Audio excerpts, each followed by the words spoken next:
সাত প্রকার লোকদেরকে আরশ আজিমের নিচে ছায়া দিবেন। হাদিসটি হযরতে আবু হুরায়রা থেকে বর্ণিত।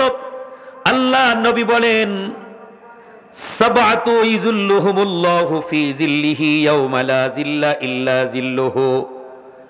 সাত প্রকার লোকদেরকে আল্লাহ ডেকে ডেকে আরশে আজিমের নিচে ঢুকায়া দিবেন। সেদিন তারা বিপদগ্রস্তের মধ্যে থাকবে না। কয় প্রকার? এক নম্বর হলো আল ইমামুল আদিল, ন্যায়পরায়ণ শাসক।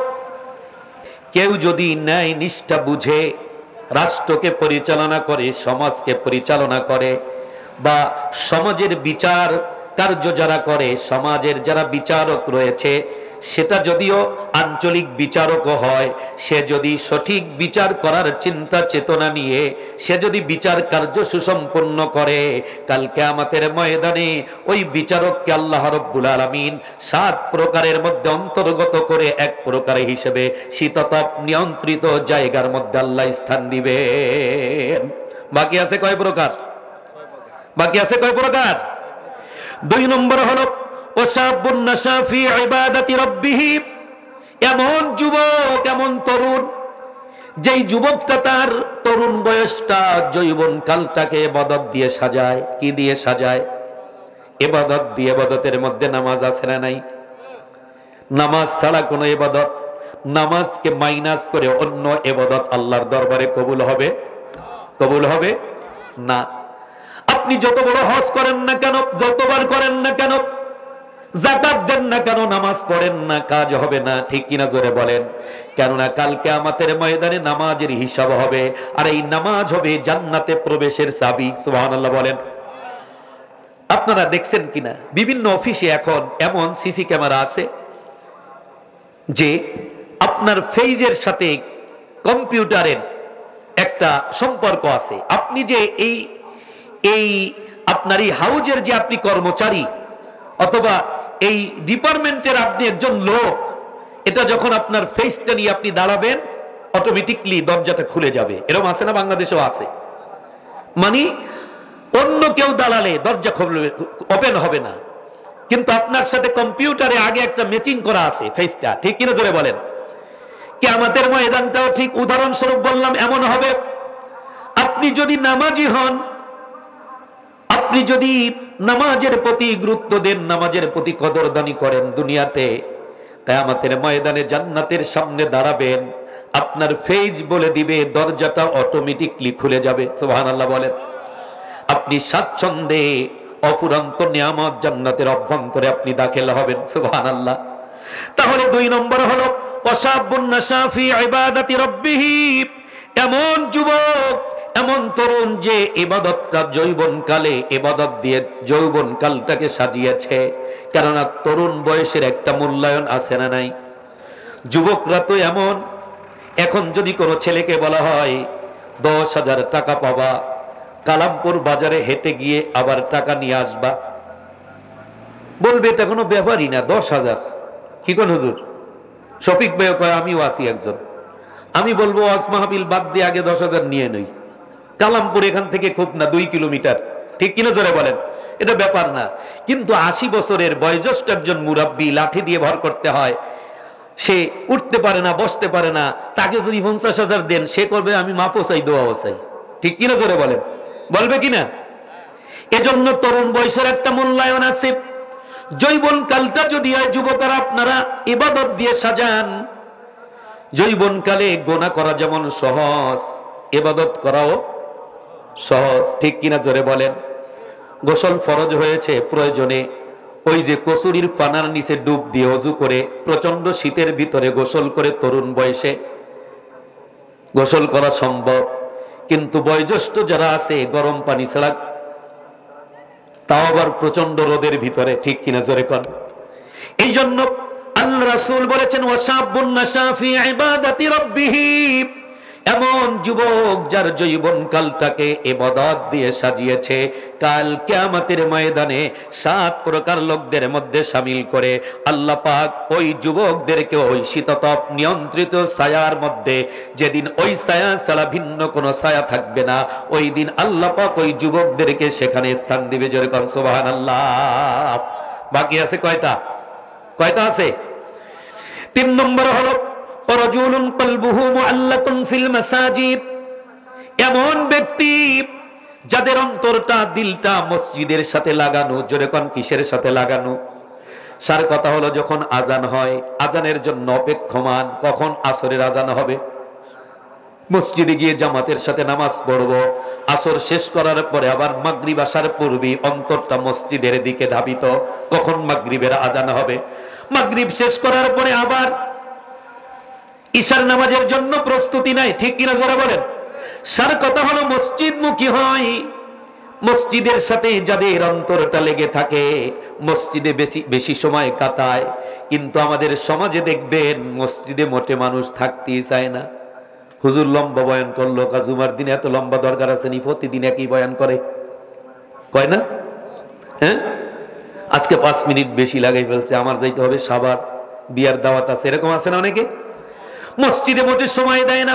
আবার এখন তো আহলে হাদিস এক গ্রুপ বের হইছে, যারা মসজিদে সালামটা ফিরাইতে দেরি আছে, সুরসুর করে বের হতে সময় লাগে না, ঠিক কিনা জোরে কর? সুন্নতেরও ধার ধারে আছে না নাই? তাহলে 3 নম্বর হলো ওয়ারাজুলুন কলবুহু মুআল্লাকুন ফিল মাসাজিদ, এমন ব্যক্তি যার অন্তরটা মসজিদের সাথে লেগে আছে। 4 নম্বর হলো ওয়ারাজুলানি তাহাব্বা ফিল্লাহি ইজতামা আলাইহি ওয়া তাফাররাকা আলাইহি, একে অপরকে মহব্বত করে। একজন মুসলমান অপর মুসলমানকে ভালোবাসে, কার জন্য? যারা বলুন কার জন্য? দুনিয়ার কোন লোভ লালসার জন্য নয়, তার টাকা বেশি, সম্পর্ক গড়লে আমারে কিছু দিবে, এটা না। সে দিনদার মানুষ, আমলি মানুষ, সে একজন ভালো মানুষ, শরীফ মানুষ, তার সাথে আমার সম্পর্কটা একমাত্র আল্লাহকে খুশি করার জন্য। কেননা তার সাথে সম্পর্ক রাখলে আল্লাহ খুশি হবে, না রাখলে আল্লাহ বেজার হবে। সার কথা হলো কারো সাথে সম্পর্ক রাখবো সেটাও আল্লাহকে খুশি করার জন্য, আবার প্রয়োজন বোধে কারো সাথে সম্পর্ককে মাইনাস করব, কাট অফ করব, বিচ্ছিন্ন করব, সেটাও কাকে খুশি করার জন্য। তাহলে সম্পর্ক হতে হবে এক অপরের সাথে, সেটা আল্লাহকে খুশি করার জন্য। আবার সম্পর্ক যদি বিচ্ছিন্ন করার দরকার পড়ে, না এর সাথে আর সম্পর্ক রাখা যায় না, এই যে কাজ করছে ইসলাম বিরোধী কাজ করছে, ইসলাম বিরোধী কর্মকাণ্ডের সাথে সম্পৃক্ত হয়েছে, এর সাথে আমার সম্পর্ক আর চলে না, কাকে খুশি করার জন্য? সম্পর্ক রেখেছিলাম কাকে খুশি করার জন্য, আবার সম্পর্ক বিচ্ছিন্ন করলাম কাকে খুশি করার জন্য। বাকি আছে কয়টা? কয়টা? 3টা। 4th নম্বর হলো, 4th নম্বর না 5ম নম্বর? 4th নম্বর হলো রাজুলুন তালাবাতহু ইমরাআতুন যাতু মানসাবিন ওয়া জামালিন ফাকালা ইন্নী আখাফুল্লাহ, এমন সুন্দরী রূপসী, সুন্দর চেহারার অধিকারী নারীর কুপ্রস্তাবকে যেই যুবক ডিনাই করে আল্লাহর ভয়ে, জোরে কোন কার ভয়ে? আল্লাহর ভয়ে সুন্দরী নারীর কুপ্রস্তাবকে ডিনাই করে দিল না, তার সাথে অবৈধ সম্পর্ক যদি আমি স্থাপন করি আল্লাহ বেজার হবে না, এই সম্পর্ক করা যাবে না। সুন্দরী নারীর কুপ্রস্তাবকে যেই যুবক, যেই পুরুষ ডিনাই করে দেয়, এটা অবৈধ সম্পর্ক। এই অবৈধ সম্পর্ক যদি আমি স্থাপন করি, আসমানের মালিক আল্লাহ বেজার হয়ে যাবে না। আল্লাহকে বেজার করে আমি এই সুন্দরী নারীর কুপ্রস্তাবকে ডিনাই করে দিলাম, কাল কিয়ামতের ময়দানে ওই যুবক ওই পুরুষকেও আল্লাহ পাক 7 প্রকারের মধ্যে অন্তর্গত করে শীততাপ নিয়ন্ত্রিত জায়গার মধ্যে, ছায়ার মধ্যে আল্লাহ স্থান দিবেন। বাকি আছে কয়জন? বাকি কয়জন আছে হুজুর? 2 প্রকার। 6 নম্বর হলো রাজুলুন তালাবাতহু রাজুলুন তাসাদদাকা আখফা হাত্তা লা তা'লামা শিমালুহু মা তুনফিকু ইয়ামিনুহু, এমন ব্যক্তি ডান হাত দিয়ে কি দান করেছে বাম হাতেও জানে না। ডান হাত দিয়ে 10,000 দিছে, বাম হাতেও টের পায় নাই, বাম হাতেও টের পাই নাই। ডান হাত দিয়ে 1 লক্ষ টাকা দান করেছে, বাম হাতও টের পাই নাই। অর্থাৎ গোপনে দান করেছে, কাকে খুশি করার জন্য? আল্লাহকে খুশি করার জন্য। কেউ যেটা দেখে না সেটা দেখে কে? আপনি যে অনেক টাকা দান করলেন আল্লাহ দেখছে, তবে হ্যাঁ প্রকাশ্যেও দান করা যায়। যেমন এই যে মাহফিলে আমরা এসেছি, আপনার দেখা দেখে আরেকজন তৈরি হবে, এই নিয়তটা থাকতে হবে যে আমার দেখা দেখে আরো কিছু মানুষ তৈরি হোক, প্রস্তুত হোক। এমন যদি হয় তাহলে প্রকাশ্যেও দান করা যায়। যেমন শফিক ভাই 2000 না 5000 টাকা দান করলেন, এই নিয়তটা যদি শফিক ভাইয়ের অন্তরে থাকে, আমি আলেম হিসাবে 5000 দিলাম, আমার দেখা দেখে আরো 10 জন 5000 করে দিক, 10 জন 5000 করে আমার দেখা দেখি দান করুক। এই মনোভাব নিয়ে যদি দান করে তাহলে প্রকাশ্যেও দান করা যায়। তবে হাদিসে এসেছে ওয়ারাজুলুন তাসাদদাকা আকফা হাত্তা লা তা'লামা শিমালুহু মা তুনফিকু ইয়ামিনুহু, ডান হাত দিয়ে কি দান করেছে বাম হাতেও টের পায় নাই। কয়টা গেল? বাকি আছে কয়টা?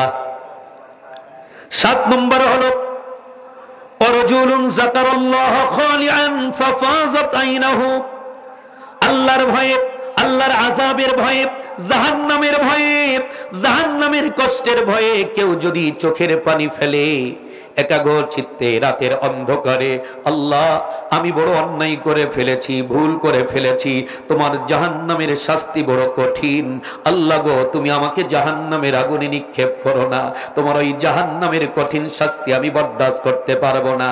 আপনি জানলেন, আল্লাহ জানলো, একাগ্র চিত্তে রাতের অন্ধকারে অথবা দিবসের কোথাও আপনি একাকী আল্লাহর আযাবের ভয়ে, জাহান্নামের ভয়ে যদি চোখের পানি ফেলতে পারেন, ওই চোখের পানি যে ফেলবে আল্লাহর আযাবের ভয়ে, কাল কিয়ামতের ময়দানে ওই প্রকার লোকদেরকেও, ওই লোকটাকেও আল্লাহ রাব্বুল আলামিন শীততাপ নিয়ন্ত্রিত ওই জায়গার মধ্যে আরশে আজিমের নিচে আল্লাহ পাক স্থান দিবেন। তাহলে এই 7 প্রকারের মধ্যে অন্তর্গত হতে চাই কিনা? আল্লাহ কবুল করো, মঞ্জুর করো, জোরে বলুন আমিন। আরো জোরে বলুন আমিন। আলোচনার সামনের দিকে নেব না, কেননা রাত অনেক হয়ে গেছে, রাত অনেক হয়ে গেছে, প্রায় 12:15 বেজে গেছে, প্রায় না 12:15 বাজে। এজন্য দোয়া হবে। ভেবেছিলাম আরো একটু শর্টকাট করা যায় কিনা, কিন্তু একটা বদ অভ্যাস